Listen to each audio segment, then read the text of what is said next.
কেঁচা আমে সলাই দিব পাৰে আপোনাৰ জীৱন। এতিয়া আমৰ বতৰ। অসমত এতিয়া কেঁচা আম উভৈনদী। এই কেঁচা আমত থকা উপকাৰিতাৰ বিষয়ে জানিলে আপুনিও আচৰিত হ'ব। কেঁচা আম সকলোৰে প্ৰিয়। এই কেঁচা আমত আছে protein, carbohydrate, vitamin C, mineral আৰু প্ৰচুৰ পৰিমাণে পানী। ফলৰ ৰজা তথা কেঁচা আম খালে ডায়েৰিয়া, বদহজমৰ সমস্যা সমাধানত যথেষ্ট কাম কৰে। আনহাতে পাচনতন্ত্ৰক পৰিষ্কাৰ কৰা আৰু কৌষ্ঠকাঠিন্যৰ সমস্যাৰ পৰা মুক্ত কৰে। কেঁচা আমে এচিডিটি, গেষ্ট্ৰিকৰ সমস্যাৰ পৰা মুক্ত কৰাত সহায় কৰে আৰু মানৱ শৰীৰত শক্তিৰ যোগান ধৰাৰ লগতে হজম শক্তিত কেঁচা আমে গুৰুত্বপূৰ্ণ ভূমিকা গ্ৰহণ কৰে। পকা আমতকৈ কেঁচা আমত চেনি কমকৈ থাকে বাবে কেলৰি নিয়ন্ত্ৰণত সহায় কৰে।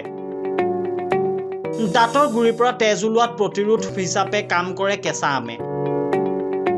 আনকি দাঁতৰ ক্ষয় ৰোধ কৰাৰ লগতে মুখৰ গোন্ধ নিৰাময়ত সহায় কৰে কেঁচা আমে। আন এক গুৰুত্বপূৰ্ণ ভূমিকা গ্ৰহণ কৰে। বিশেষকৈ গৰ্ভৱতী মহিলাই আম খালে বমিৰ ভাৱ নোহোৱা হয়।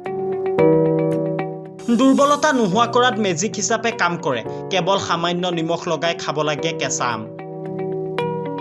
কেঁচা আমত আলফা কেৰটিন আৰু বিটা কেৰটিনৰ ফ্লেভানয়েড মিহলি হৈ থাকে, যাৰ বাবে মানুহৰ দৃষ্টিশক্তি ভালে ৰাখে। আনকি লিভাৰৰ ৰোগৰ নিৰাময়তো বহু উপকাৰী কেঁচা আম। কেঁচা আম খোৱাৰ ফলত পিত্তথলীৰ এচিড আৰু পিত্তৰস বৃদ্ধি পায় আৰু যকৃতৰ কাৰ্যক্ষমতা বৃদ্ধি পায়। পাচনতন্ত্ৰত বেক্টেৰিয়াক প্ৰতিৰোধ কৰিবলৈ সক্ষম হয়। উল্লেখযোগ্য যে কেঁচা আম ইয়াৰ উপৰিও বহু গুণাগুণ আছে।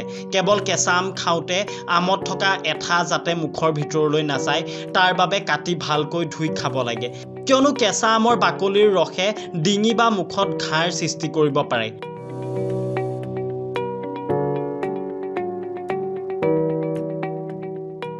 Bureau report, reporter Assam, Guwahati.